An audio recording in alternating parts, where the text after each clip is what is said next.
C'est très étonnant ce qu'on a écouté. On a entendu le porte-parole iranien qui parlait de la possibilité d'une réponse dévastatrice. Oui. Ça appartient à la rhétorique de la dissuasion nucléaire. Ça. Bien sûr. Or, l'Iran ne détient pas l'arme nucléaire et essaie de dissuader les États-Unis d'une frappe de contre-prolifération en utilisant ces termes. En réalité, je ne pense pas que la réaction iranienne serait de nature à embraser la région. Et on est dans une montée des tensions avec une rhétorique qu'on a connue plusieurs fois depuis l'arrivée de Trump au pouvoir et qui jusqu'à présent est montée, puis est rebaissée en faisant des vagues comme ça. On est dans un haut de vague. Je vous ai vu dodeliner de la tête. Oui, c'est-à-dire que de dévastatrice, c'est pas forcément une guerre nucléaire non plus.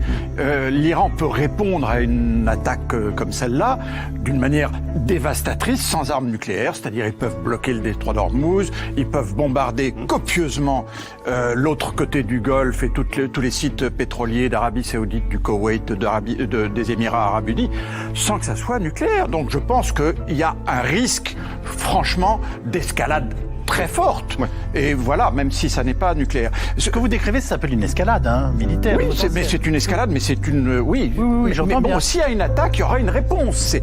Il y a déjà eu quand même des attaques de la part de l'Iran sur l'Arabie Saoudite qui ont été fortes, mesurées, parce qu'on ne voulait pas non plus une escalade, mais on a montré qu'on était capable. Voilà. Donc on sait qu'ils sont capables de répondre. Est-ce que son état-major est capable de lui dire non? Mais l'état-major... Excusez-moi, si on estime que le président des États-Unis n'est plus dans son état normal, c'est quand même une question qu'on peut se poser depuis le début de la présidence Trump. Je vais essayer de pas être excessif, mais je trouve normal de se poser cette question. Alors plus, on les voit dans tous les films américains, mais il y a un moment où il faut aller au bout de la logique du fil rouge qu'on tire. Est-ce que l'état-major est capable de dire non en se réfugiant derrière le fait qu'il est au pouvoir encore pour un an, même si normalement il est censé exercer ses pleins pouvoirs jusqu'au dernier jour, c'est-à-dire jusqu'au 20 janvier. Non, mais même pas en faisant jouer ça. On a un exemple très précis. C'est au moment des Black Lives Matter, où le président américain a voulu déployer la troupe aux États-Unis, et l'état-major lui a dit non. Et n'a déployé personne. Et il y a eu même une prise de parole officielle du chef d'état-major des armées pour le dire, en disant c'est pas le rôle des troupes et nous ne voulons pas envenimer la situation aux États-Unis. Donc on a un exemple d'un blocage de l'état-major là-dessus. Je voudrais rappeler... L'armée a refusé d'aller se battre dans la rue avec des pacifistes noirs qui pouvaient par ailleurs être l'objet par moments de débordements violents. C'est pas le problème. Oui, mais là je vous parle de conflits armés entre pays ennemis. Oui, mais premier point, l'Iran, à ma connaissance, n'est pas un ennemi aujourd'hui des États-Unis. La politique américaine a décidé, par le biais de son président actuel, d'arrêter l'accord qu'il avait signé. Et on sait très bien que dans 2 mois, le président Biden va faire le contraire.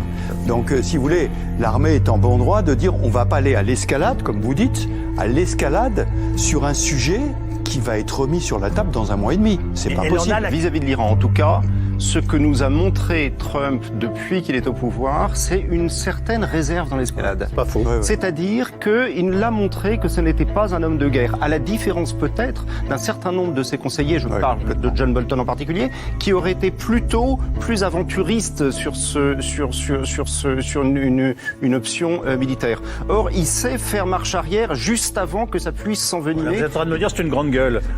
Un petit peu. Un petit peu. Non, c'est-à-dire qu'il pousse l'avantage jusqu'à voir si l'augmentation de la pression peut lui permettre d'obtenir des résultats. Il ne les obtient pas parce que pour le moment, ça, il faut le dire, politique nucléaire avec l'Iran est un échec total, mais il sait se retirer avant peut-être que ça ne s'envenime trop.